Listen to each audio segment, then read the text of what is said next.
예수는 나의 주, 죽음에서 다시 살아나신 주. 무릎을 꿇고 입을 다모아 예수는 나의 구세주 고백하는 시간 갖겠습니다. 예수는 나의 주, 죽음에서 다시 살아나신 주. 무릎을 꿇고 입을 다 모아 예수는 나의 구세주. 아멘. 하나님 말씀, 오늘 우리에게 주신 큐티의 말씀입니다. 오늘의 말씀 에르미야서 26장을 가지고 말씀을 전하고 우리가 받도록 하겠습니다. 같이 한 번 더 봉독하죠. 같이 봉독하죠. 선지자 에르미야가 예루살렘에서 이 같은 편지를 느부갓네살이 예루살렘에서 바벨론으로 끌고 간 포로 중 남아있는 장로들과 제사장들과 선지자들과 모든 백성에게 보냈는데, 그때는 요고니야 왕과 왕후와 궁중 내시들과 유다와 예루살렘의 고관들과 기능공과 토공들이 예루살렘에서 떠난 후라. 유다의 왕 시드기야가 바벨론으로 보내어 바벨론의 왕 느부갓네살에게로 가게 한 사반의 아들 엘라사와 힐기야의 아들 그마리아 편으로 말하되, 만군의 여호와 이스라엘의 하나님께서 예루살렘에서 바벨론으로 사로잡혀 가게 한 모든 포로에게 이와 같이 말씀하시니라. 너희는 집을 짓고 거기에 살며 텃밭을 만들고 그 열매를 먹으라. 아내를 맞이하여 자녀를 낳으며 너희 아들이 아내를 맞이하며 너희 딸이 남편을 맞아 그들로 자녀를 낳게 하여 너희가 거기에서 번성하고 줄어들지 아니하게 하라. 너희는 내가 사로잡혀 가게 한 그 성읍의 평안을 구하고 그를 위하여 여호와께 기도하라. 이는 그 성읍이 평안함으로 너희도 평안할 것임이니라. 만군의 여호와 이스라엘의 하나님께서 이와 같이 말씀하시니라. 너희 중에 있는 선지자들에게와 점쟁이에게 미혹되지 말며 너희가 꾼 꿈도 고지 듣고 믿지 말라. 내가 그들을 보내지 아니하였어도 그들이 내 이름으로 거짓을 예언함이라. 여호와의 말씀이니라. 여호와께서 이와 같이 말씀하시니라. 바벨론에서 70년이 차면 내가 너희를 돌보고 나의 선한 말을 너희에게 성취하여 너희를 이곳으로 돌아오게 하리라. 여호와의 말씀이니라. 너희를 향한 나의 생각을 내가 아나니 평안이요 패망이 아니니라. 너희에게 미래와 희망을 주는 것이니라. 너희가 내게 부르짖으며 내게 와서 기도하면 내가 너희들의 기도를 들을 것이요 너희가 온 마음으로 나를 구하면 나를 찾을 것이요 나를 만나리라. 이것은 여호와의 말씀이니라. 나는 너희들을 만날 것이며 너희를 포로된 중에서 다시 돌아오게 하되 내가 쫓아 보내었던 나라들과 모든 곳에서 모아 사로잡혀 떠났던 그곳으로 돌아오게 하리라. 이것은 여호와의 말씀이니라. 아멘. 오늘 말씀 이 시대에 딱 맞는 말씀인 것 같아요. 어떻게 이렇게 하나님께서 놀랍게 우리에게 이렇게 축복을 주시는지 몰라요.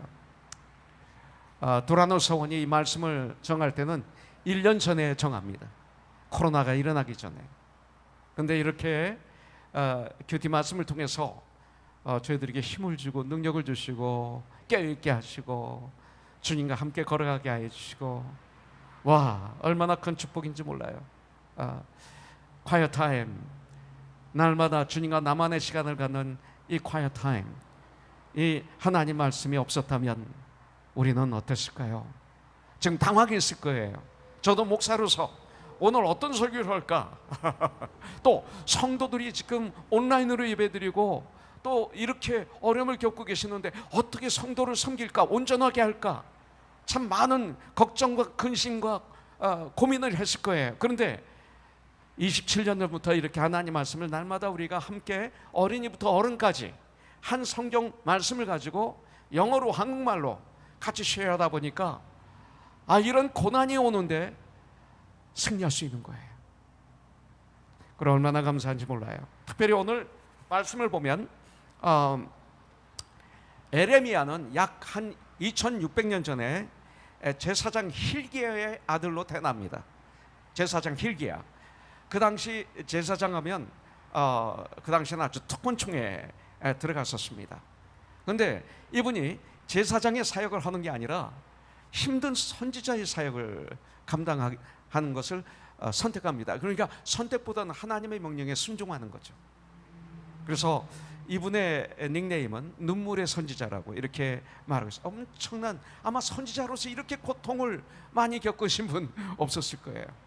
이분은요, 요시야 왕, 그 다음에 여호야김 왕, 야킨 왕, 그리고 시드기야 왕, 이렇게 4대 왕을 거쳐서 예루살렘이 바벨론에 함락된 이후까지 약 한 40년 동안 선지자의 사역을 감당합니다. 가장 힘들 때 이 사역을 감당합니다. 특별히 예루살렘 함락 후 이제 동족에 의해서, 이스라엘 백성들이죠, 그 동족에 의해서 강제로 애굽에 끌려가기도 합니다. 당시의 상황은 우상을 극심하게 섬겼습니다. 그리고 유다 왕국이 기울어져가는 때였습니다. 에레미야 선지자가 사역할 때는 이미 나라가 바벨론의 함락을 당해서 거의가 포로로 끌려갔던 고통의 시절에 지금 이 사역을 감당하고 있습니다. 그때 에레미야는 하나님의 말씀만 붙잡고 하나님이 원하시는 회개와 영적 회복을 위한 메시지를 눈물로 선포한 그런 하나님의 사람이었습니다. 오늘 말씀은 포로로 잡혀간, 그 바벨론에 끌려간 그 이스라엘 백성들에게 하나님의 말씀을 받은 말씀을 가지고 편지를 써서 보낸 이 편지의 내용이 오늘 말씀입니다. 특별히 1절에 보면 선지자 에레미야가 예루살렘에서 이 같은 편지를 느부갓네살이 예루살렘에서 바벨론을 끌고 간 포로 중 남아있는 장로들과 제사장들과 선지자들과 모든 백성에게 보냈는데, 모든 백성에게 보냅니다. 이 편지를 3절 보니까 유다의 왕 시드기야가 바벨론으로 보내요. 그러니까 사절단을 보내는 거죠. 바벨론의 왕 느부갓네살에게로 가게 한, 이 사절로 가게 한 사반의 아들 엘라사와 힐기야의 아들 그마랴 편으로 말하되, 그래서 이 편지를 바로 이 두 사람에게 에레미야가 전해달라고 준 거죠. 이 두 사람은 고관이었지만 하나님의 사람인 것을 여기서 볼 수가 있습니다. 특별히 여기 보면 힐기야가 어떤 분이에요? 에레미야서 26장 24절에 보면 사반의 아들 아이감의 손이 에레미야를 도와주어 그를 백성의 손에 내어주지 아니하여 죽이지 못하게 하니라. 사반의 아들 아이감의 그 손을 빌려서 사반의 아들 이렇게 나오죠. 여기는 엘라사, 또 여기는 사반의 아들 아이감. 동일 인물이지 그렇지 않으면 다른 두 아들들인지 모르겠습니다. 그러나 분명한 것은 사반이 아들 교육을 참 잘 시켰다. 신앙 교육을 참 잘 시켰다. 그래서 에레미야의 동역자가 되게 하셨다. 이것을 보게 됩니다. 특별히 여기 보면 거짓 선지자의 이름이 나올 때 꼭 누구의 아들이 나옵니다. 에레미야도 누구의 아들이 나옵니다. 이 아버지, 평생 따라다니는 아버지의 이름이 거기 나옵니다. 그러면서 아들에게는 아버지 이름이 따라다니는구나. 이건 뭐냐면 아버지의 영향이 크구나. 또 어느 교회에서 전도사가, 부목사가 사역을 했다면 담임 목사의 이름은 계속 따라다니겠구나. 그래서 우리 성표 전도사나 저수아 전도사나 박병철 전도사나 하여튼 따라다니겠구나, 이런 생각을 합니다. 그러면서 많은 묵상을 하고 결단하는 시간을 가졌어요. 자, 여기 보면 에레미야를 죽이려고 하는 자들이 나옵니다. 동시에 이렇게 동역자가, 하나님이 동역자를 허락해 주시는 거죠. 그런 가운데서도, 이런 엄청난 환난 가운데서도 하나님은 신실한 동역자를 허락해 주십니다.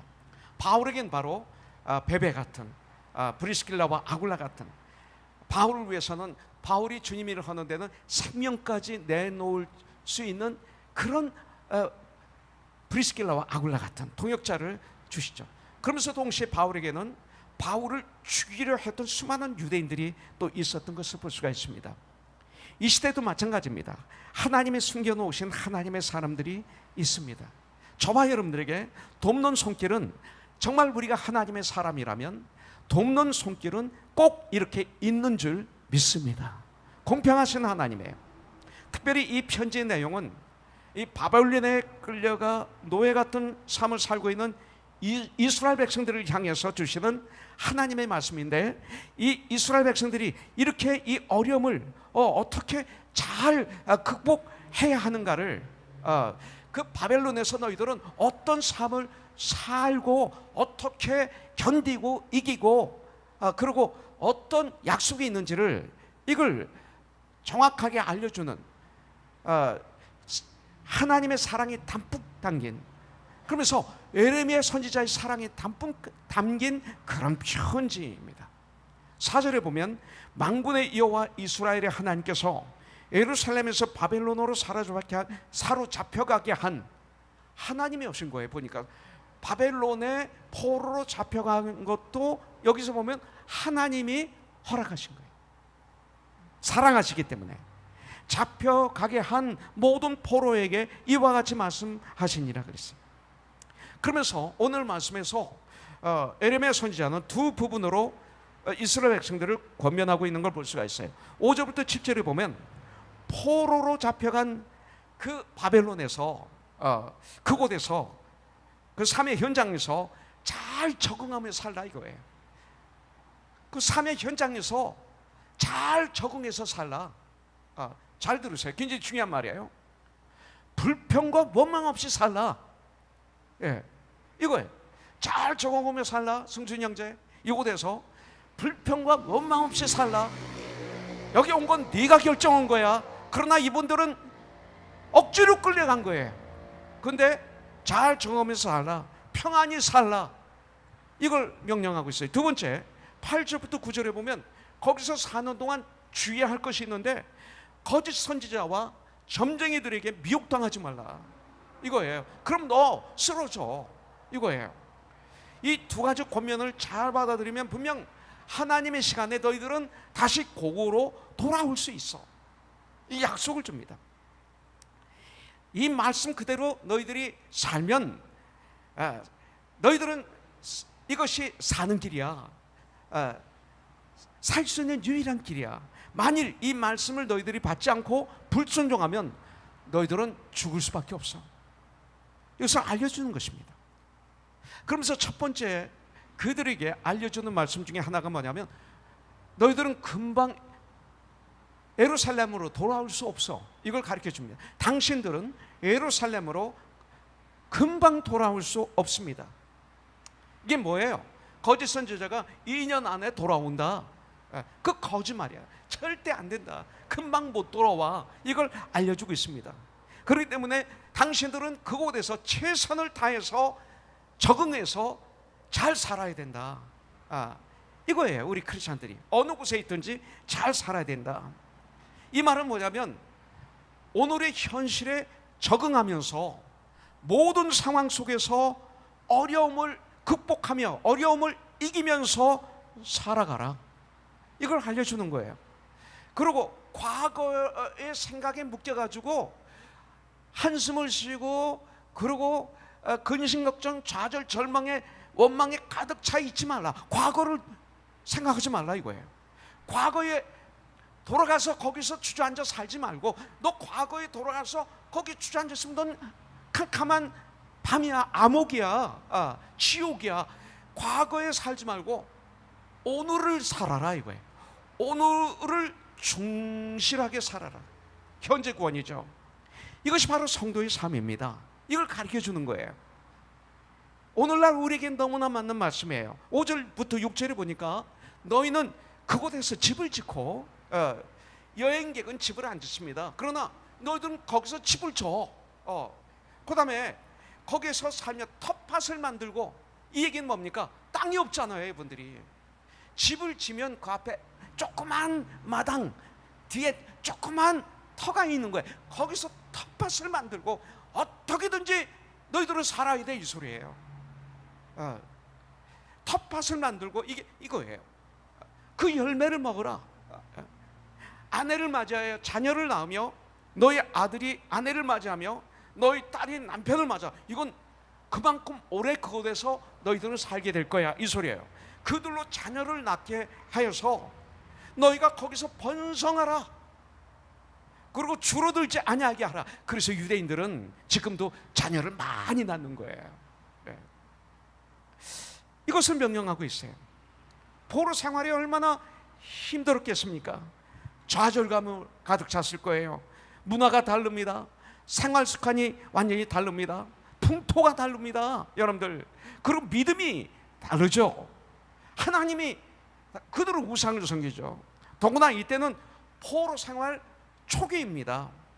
노예 같은 생활을 했습니다. 그런 생활을 하는 동족들을 향해 에레미야는 포기하지 마, 삶을 포기하지 마, 이 모든 상황을 극복하라고 눈물로 한꺼내고 있는 모습을 보게 됩니다. 그리고 현실을 인정하라, 이거예요. 현실을 인정하라, 이게 중요해요. 네.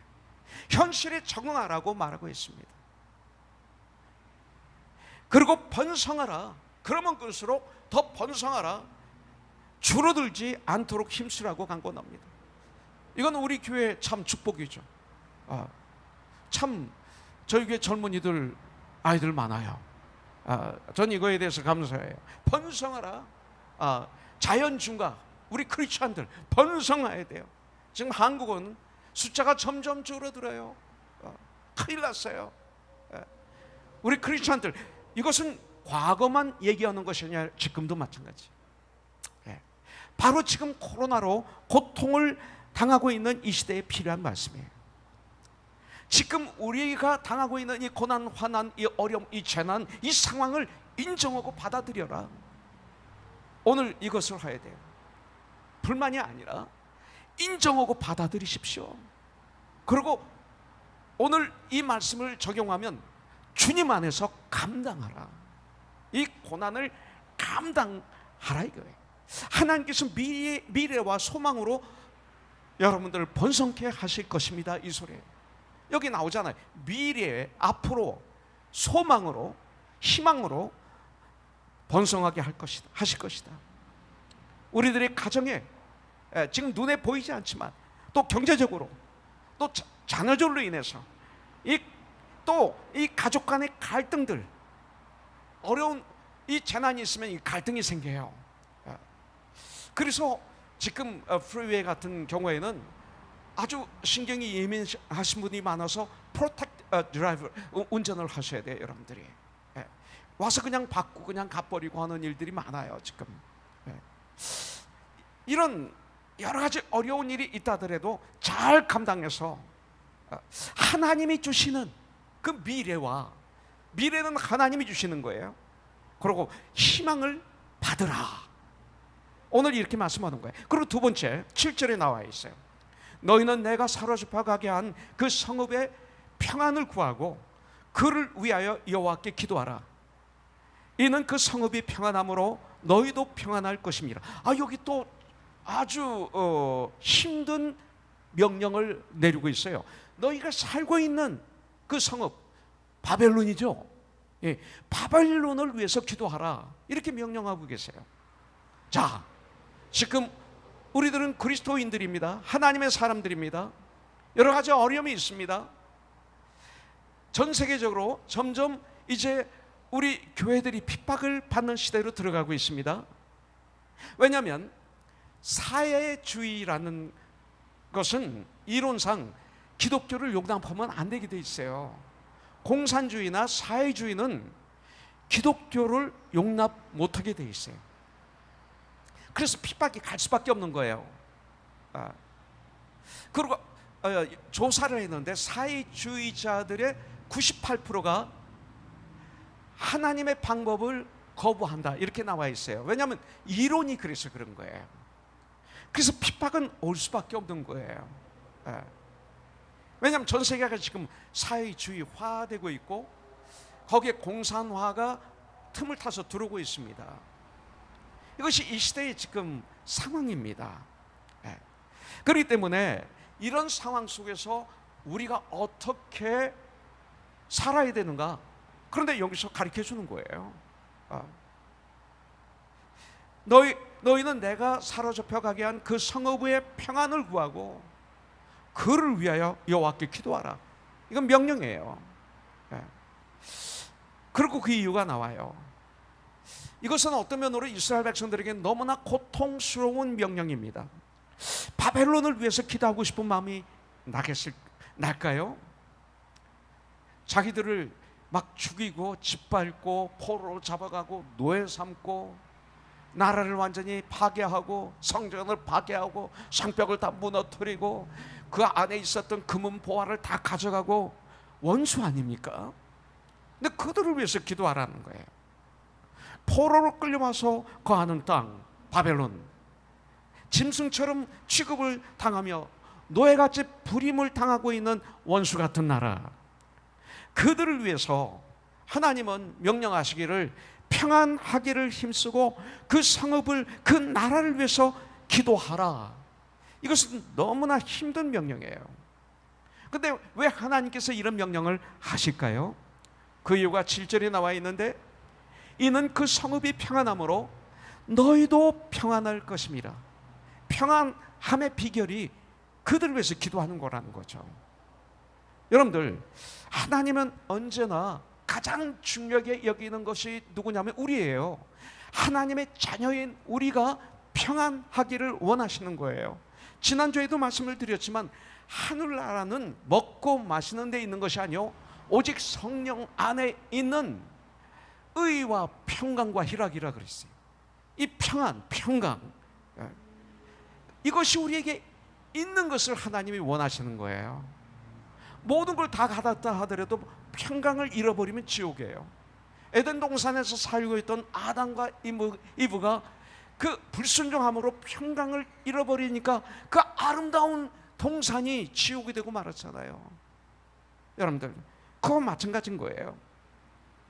그런데 우리가 원수를 사랑하는 마음을 가져야만이, 여기서 가르쳐주는 방법이 내가 원수를 사랑하는 마음을 가져야만이 우리에게 하나님의 평강이 임하게 된다, 이걸 가르쳐 주시는 거예요. 그래서 신약에도 원수를 위해서 기도하라, 원수를 사랑하라, 이렇게 말씀하고 있는 거예요. 네 원수를 사랑하라, 이렇게 말씀하고 있는 거예요. 자, 왜 그렇습니까? 원수를 위해서, 원수를 사랑하고 원수를 위해서 기도한다면 내 안에 그때부터 평강이 임하는 거예요. 만일 원수를 원수로 대하고 분노가 일어나고 그리고 이 앵가가 생기면 어떻게 됩니까? 내 안에 평강이 깨지고 분노가 자리를 잡는 거예요. 그렇잖아요. 그래서 밤새 잠을 못 자는 거예요. 밥을 못 먹는 거예요. 직장에 못 가는 거예요. 마음이 상하면요 아무것도 못 해요. 하나님 그거 원하지 않는 거예요. 주님께서 저와 여러분들에게 말씀하는 거예요. 너 손해야. 그래서 원수를 사랑하라고 하는 거야. 다른 게 아니야. 너 때문이야. 이렇게 가르쳐 주시는 거예요.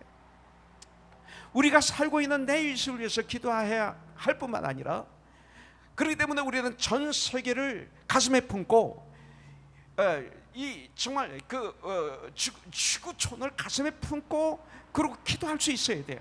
이것이 바로 사도행전 1장 8절이에요. 언제 됩니까? 오직 성령이 임하시면 돼요. 성령이 임하시면 권능을 받는데 이 권능이 뭐예요? 이것이 바로 전 세계를 위해서 기도하는 거예요. 예루살렘과 온 유대와 사마리아와 땅까지 전 세계를 위해서 기도하는 거예요.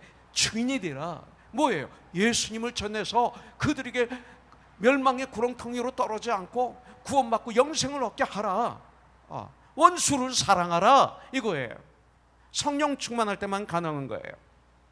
여러분들, 성경은 또 로마서 13장에 보십시오. 정부를 위해서 기도하라, 또 지도자들을 위해서 기도하라, 이렇게 말씀하고 있어요. 우리는 잘못하면 그들의 잘못, 그들의 잘한 것을 칭찬하고 잘못한 걸 잘못했다고 얘기하는 게 아니라 내 편으로 갈라져 있어요. 이건 성경이 아니에요. 이건 하나님의 마음이 아니에요.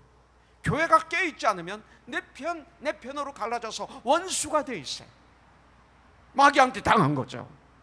여러분들, 잘했을 땐 박수를 치고 잘못했을 때는 그것을 지적하고 책망할 수 있는 이런 그리스도인들이 된다면 이분들이 세상의 빛과 소금이지, 그렇지 않으면 원수가 되는 거예요. 마귀의 특징이 갈라지게 하는 자, 분리시키는 자 아닙니까? 그러면 그들에게 진정한 증인이 되는 거예요.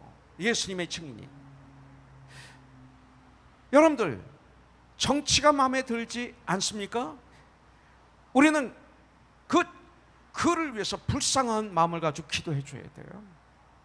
내가 막 원망하고 불평하고 공격한다고 해서 고쳐집니까? 기도할 때 하나님이 역사하시면요, 그분들이 혼자 있다가 회개해요. 놀라운 역사가 일어나는 거예요. 근데 내가 하면 안 되는 거예요. 왜요? 쓸데없는 변론은 피하라. 거기선 다툼만 날 뿐이니라. 다툼이 생기면 마음이 상처가 생겨서 원수가 되는 거예요. 고칠 마음도 없어요. 그래서 이렇게 얘기하는 거예요. 그것이 또한 우리에게 평안을 주는 소중한 일이기 때문에 그래요. 이것을 저와 여러분들이 알아야 돼요. 우리들이 직장을 위해 우리는 기도해야 되죠. 마음에 들지 않는 것이 직장에 있다 하더라도 우리는 직장을 위해서 기도해야 돼요. 하나님만이 역사하실 수 있으니까, 하나님만이 마음을 돌이키실 수가 있으니까 이것을 해야 되는 거예요. 그러면 증인이 되는 거예요. 내 마음에 주님이 주시는 참 평안이 임하는 거예요. 혹시 나에게 상처를 준 사람이 있습니까? 그를 위해서 기도하는 거예요. 기도는 능력이에요. 그것이 하나님의 온전하신 뜻이고 나의 영혼을 위한 여러분들 길입니다. 이것을 할 수 있어야 돼요. 그렇지 않으면 이 세상은 안 바뀝니다. 예수님의 12제자 중에 독립투사도 있었고 세리도 있었고 어부도 있었고 다 있었어요. 근데 독립투사가 승리했습니까? 아니에요. 예수님을 배반하고 자살했어요. 성경에 보면 예수님이나 우리 주님이나 바울이나 정치와 전쟁하는 것보다 더 위에 올라가 있어요. 그래서 정치를 이겨버려요. 이것이 크리스찬이에요. 여러분들, 이것이 성경에서 오늘 저와 여러분들에게 가르쳐주는 하나님의 말씀이에요. 나는 여러분들이 좋아하고 싫어하는 것이 당연히 있을 수 있다고 봐요. 그러나 오늘 말씀이 중심에 자리 잡는다면 여러분들은 평강의 삶, 하나님의 나라를 이루는 삶을 살고 승리하는 삶을 살고 변화시키는 삶을 사는 놀라운 하나님의 일꾼이 될 줄 믿습니다. 세 번째, 여러분들, 이 고난은 잠시라는 거예요. 고난은 잠시다. 하나님의 시간이 되면 이 고난은 끝나면서 하나님은 회복을 시켜주신다 이거예요. 회복을 시켜주신다. 근데 재미있게 나와요. 10절에 보니까 여호와께서 이와 같이 말씀하시니라, 바벨론에서 70년이 차면 이거예요. 70년이 차면, 이 소리 뭐냐면 하나님의 시간이 되면 이 소리죠. 시간이 있다는 거예요. 분명히 이 코로나 영원하지 않아요. 전 분명히 믿어요. 하나님의 시간이 있어요. 그래서 하나님의 시간이 되면 회복시켜 주신다. 70년이 차면 내가 너희를 돌보고 나의 선한 말을 너희에게 성취하여 너희를 이곳으로 돌아오게 하리라. 이렇게 말씀하고 계시는 거예요. 여러분들, 자, 하나님은 이스라엘에게 소망의 약속을 주십니다. 끝까지 믿으면 되는데, 이 약속을 믿음으로 붙잡고 끝까지 나가면 되는데, 그러나 이 70년이 작습니까? 세월이 지나면서 현실적으로 예루살렘으로 돌아갈 징조가 조금도 보이지 않아요. 지금 우리가 코로나 이 상황을 보면 조금도 변화될 것 같지 않아요. 해결될 것 같지 않아요.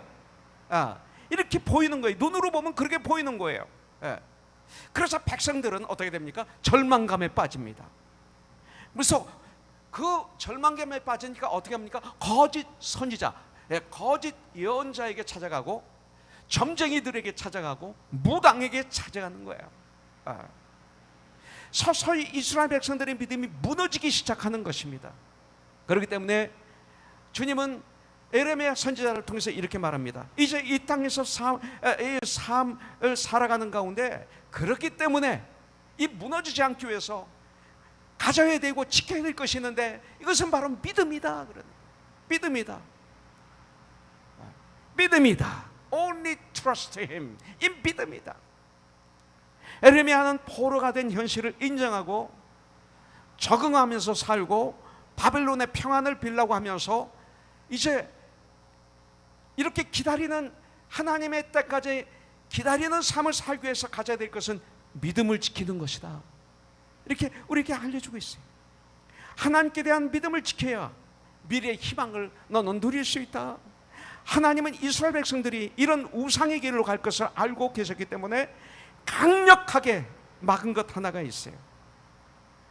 8절 9절인 말씀대로 만군의 여호와 이스라엘 하나님께서 이와 같이 말하노라. 너희 중에 있는 선지자들에게와 점쟁이에게 미혹되지 말며 너희가 꾼 꿈도 고지 듣고 믿지 말라. 심지어는 너희들이 꾼 꿈도 그것을 고지 듣고 믿지 말라.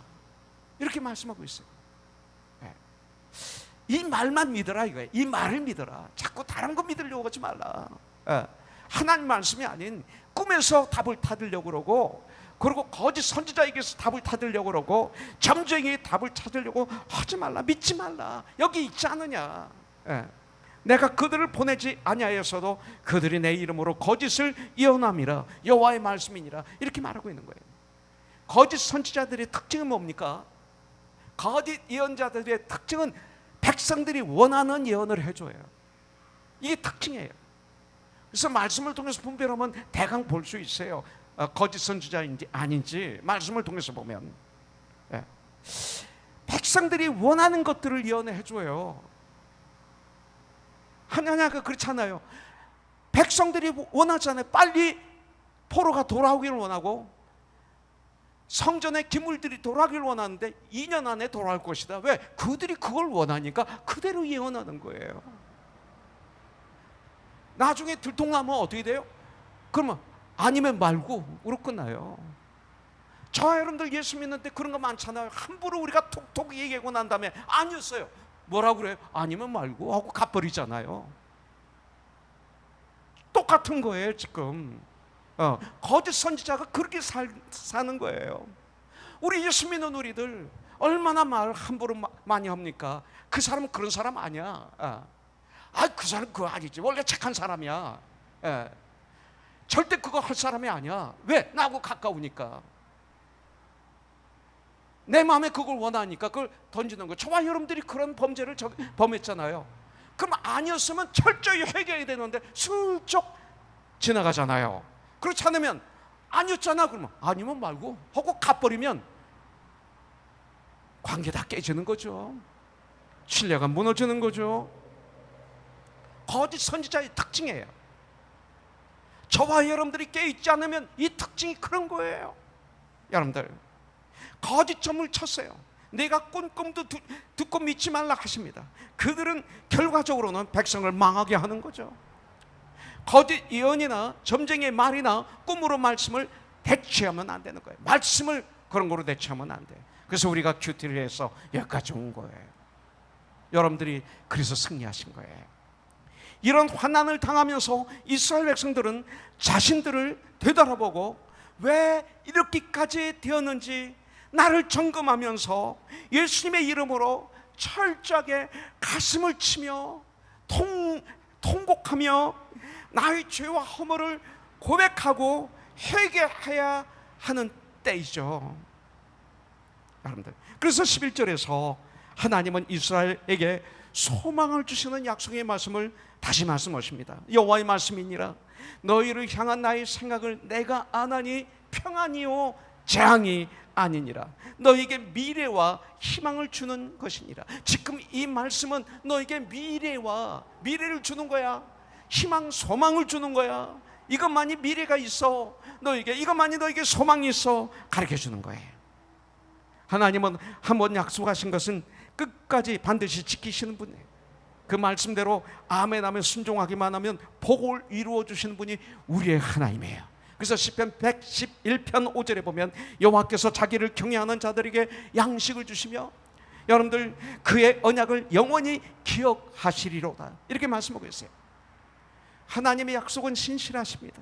약속을 지키시는 하나님임을 우리가 알고, 그렇기 때문에 그 말씀을 믿고 그대로 실천하기만 하면 복된 생활을 누릴 수 있음에도 불구하고 이스라엘 백성들은 오히려 거짓 선지자의 소리에 귀를 기울였습니다.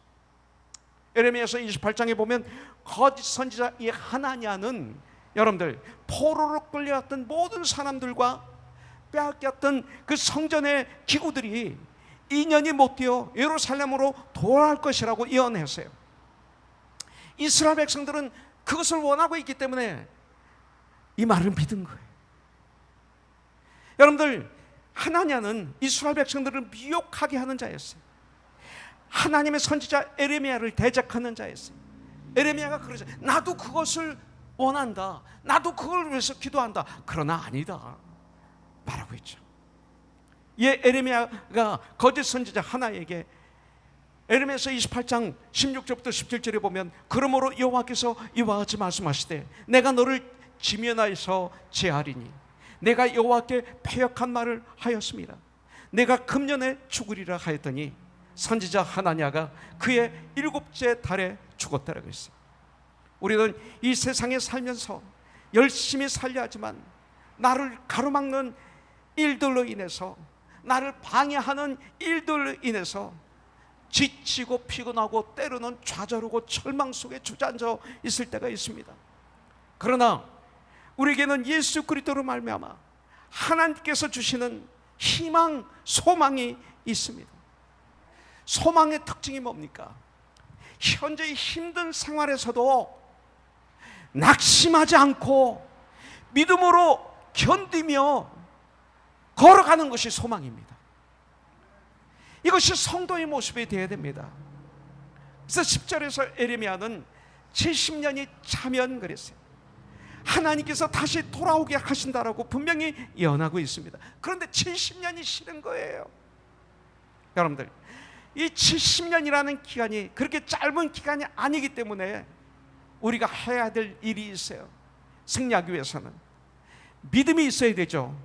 근데 이 믿음을 지키기 위해서는 뭐가 있어야 돼요? 하나님께 간절히 기도해야 되는 거예요. 기도해요.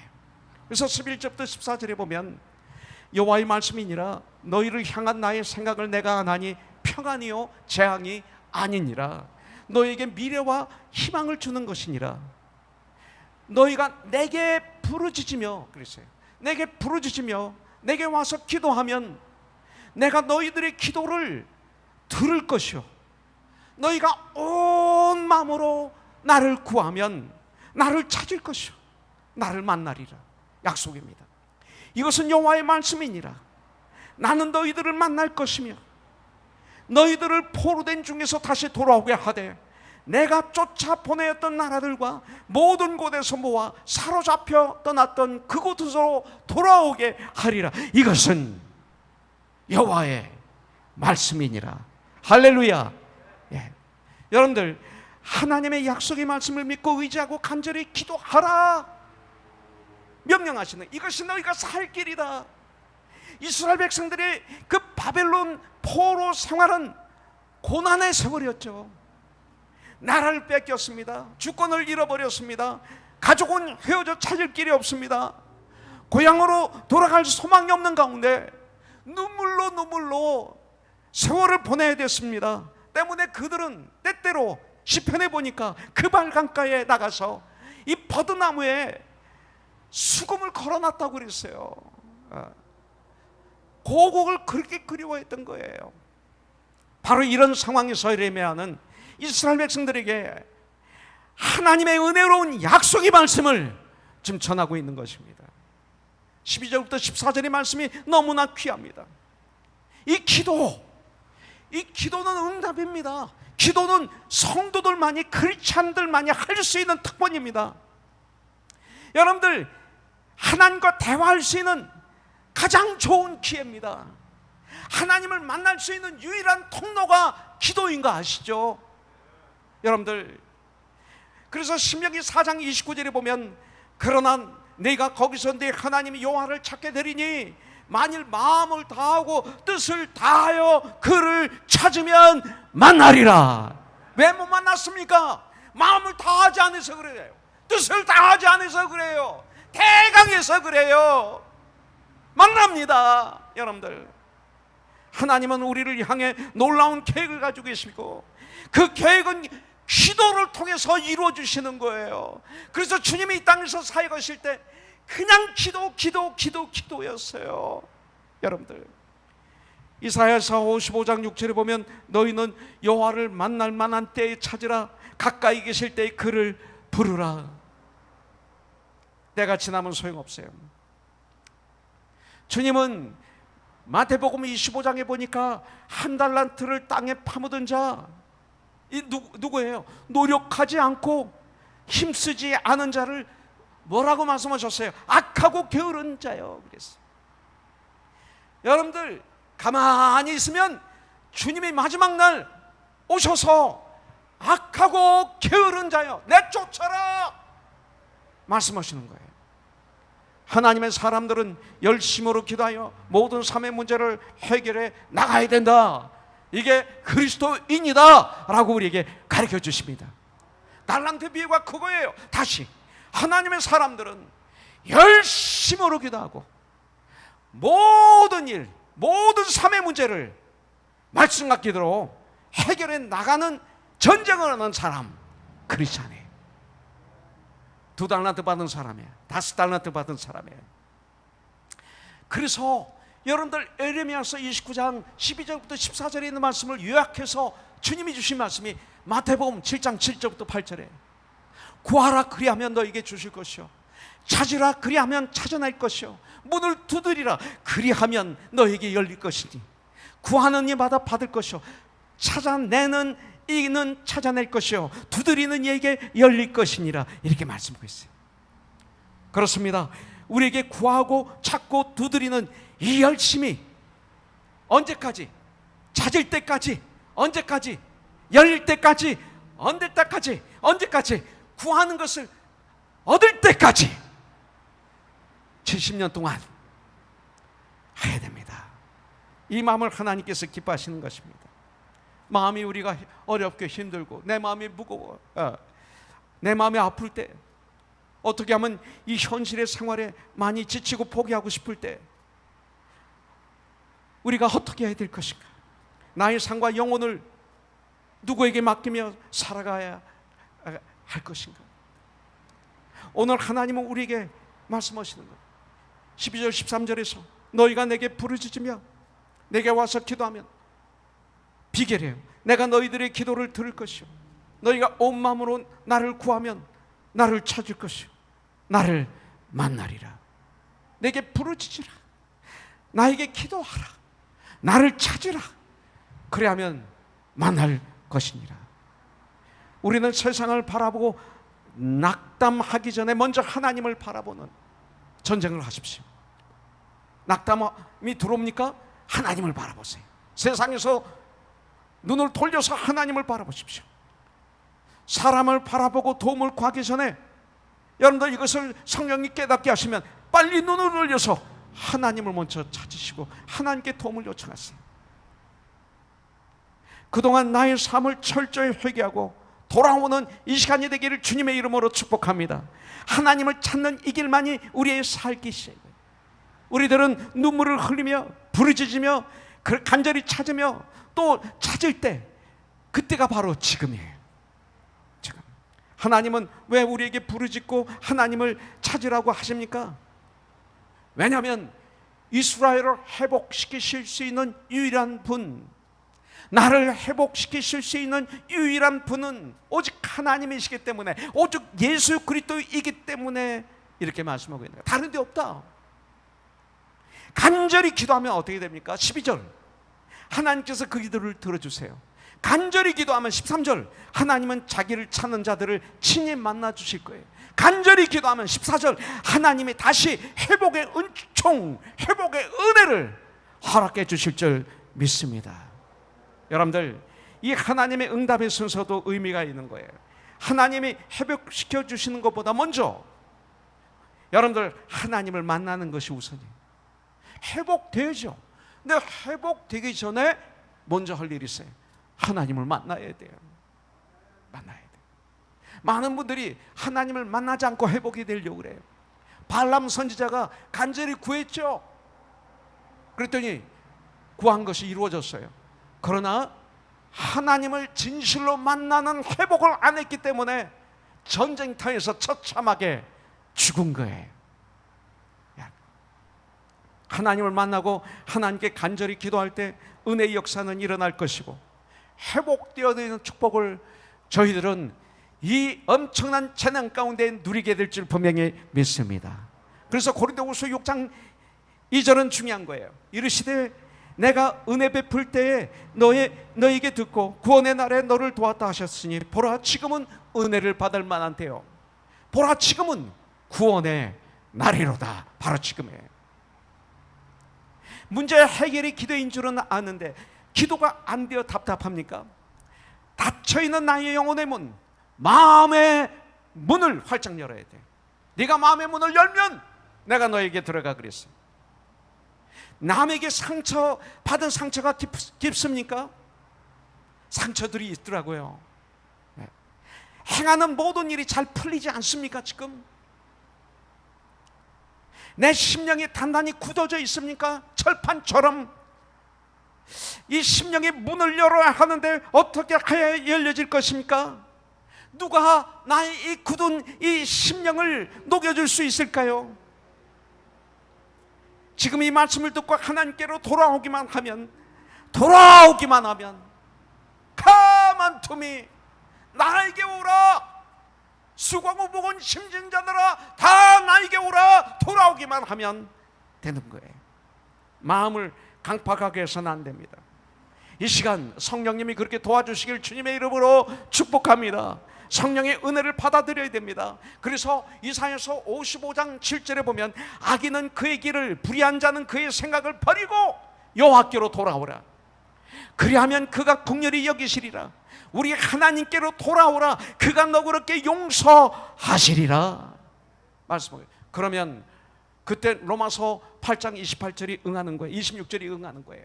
이와 같이 성령도 우리의 연약함을 도우시나니 우리는 마땅히 기도할 바를 알지 못하나 오직 성령이 말할 수 없는 탄식으로 우리를 위하여 친히 간구하시느니라. 여러분들, 우리 예수님은 어떤 분이에요? 요한복음 14장 6절에 보니까 길이요 진리요 생명이십니다. 여러분들, 십자가의 보혈의 피, 그 예수님의 그 엄청난 놀라운 그 사랑으로 죄의 용서함을 받고 참 구원을, 예수님 앞에 돌아옴으로 구원을 받아서 회복되는 놀라운 역사가 이 시간 있어야 될 줄 믿습니다. 이 시간 우리가 예수님을 나의 구세주로 주인으로 영접했지만 크리스찬의 삶 가운데 주님 없이 살았던 적은 없습니까? 매 순간 우리는 예수님을 만나야 됩니다. 이것을 기도는 호흡이라고 그러는 거예요. 주님을 만나려는 이 결단을 내려야 할 시간입니다. 한번 저를 한번 이렇게 따라해 주세요. 예수님, 지금 나의 심령에 찾아와 주시옵소서. 성령님의 감동 감화로 나의 굳은 마음을 녹여 주시옵소서. 세상의 것들 때문에 하나님을 떠난 죄인을 십자가의 보혈의 피로, 십자가의 주님의 사랑으로 용서하여 주시옵소서. 이제부터는 예수님만 섬기며 살기를 원합니다. 저의 믿음을 강하게 하여 주시옵소서. 예수님의 이름으로 기도합니다. 아멘. 14절에서 말합니다. 이것은 여호와의 말씀이니라. 나는 너희들을 만날 것이며 너희를 포로된 중에서 다시 돌아오게 하되 내가 쫓아 보내었던 나라들과 모든 곳에서 모아 사로잡혀 떠났던 그곳으로 돌아오게 하리라. 이것은 여호와의 말씀이니라. 회복을 약속합니다. 회복시켜 주십니다. 내가 너희들을 만날 것이고 다시 돌아오게 하리라. 마치 상황이 똑같은 이 시대에 주님은 우리에게 약속을 해주고 있습니다. 이 약속을 믿고 그대로 행하는 자는 그 순간부터 비로소 모든 것이 풀려나가게 될 줄 믿습니다. 이 시간 나의 삶에 맺혀 있는 모든 문제가 완전히 시원하게 풀리기를 예수님의 이름으로 축복합니다. 이스라엘이 해방되어 고국으로 돌아오는 것처럼 우리도 마귀 권세에서 해방되어 코로나에서 해방되어 축복의 다리로 돌아오는 이런 회복이 있기를 기도합니다. 기도하겠습니다. 하나님 아버지 감사합니다. 오늘 큐티 말씀 에레미야서 29장 1절부터 14절의 말씀을 통해서 이렇게 축복의 주님의 음성을, 위로의 주님의 음성을, 원인의 주님의 음성을, 약속의 주님의 음성을 듣게 해주시니 감사합니다. 믿음을 굳게 붙잡고 뜨겁게 기도하고 부르짖는 가운데 모두 다 회복되는 놀라운 역사가 있게 하여 주시옵소서. 예수님의 이름으로 기도합니다. 하나님은 우리의 피난처가 되시는 환난 중에 우리의 힘과 도움이시라. 너희는 가만히 있어.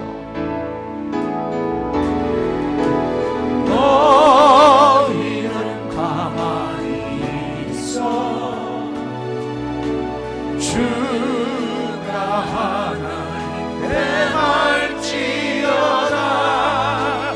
열방과 세계 가운데 주가 높임을 받으리라. 사랑합니다.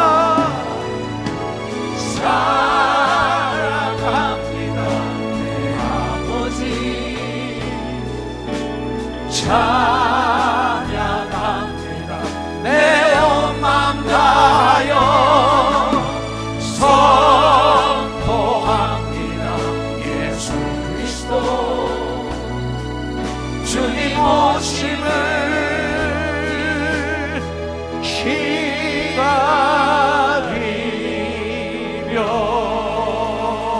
기다리며. 아멘.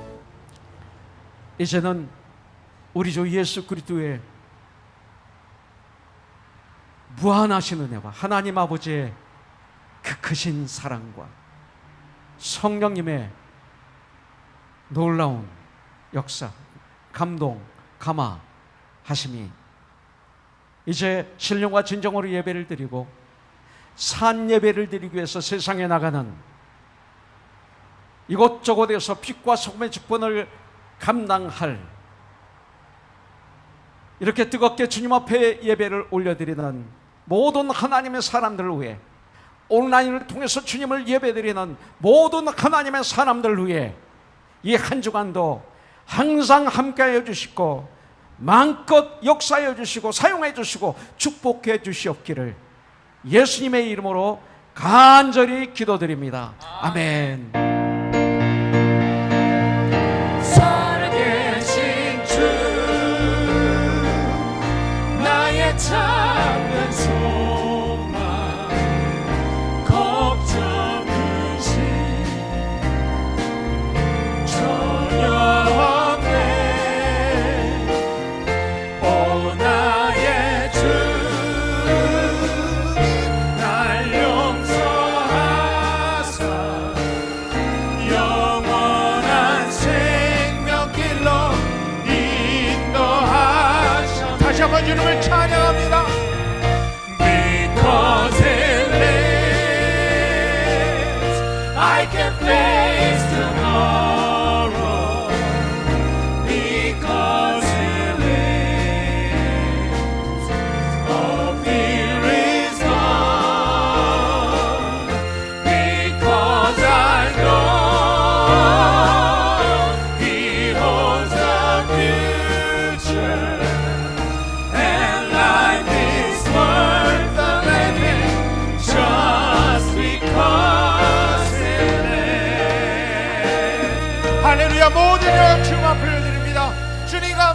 찬양합니다. 주님을 찬양합니다.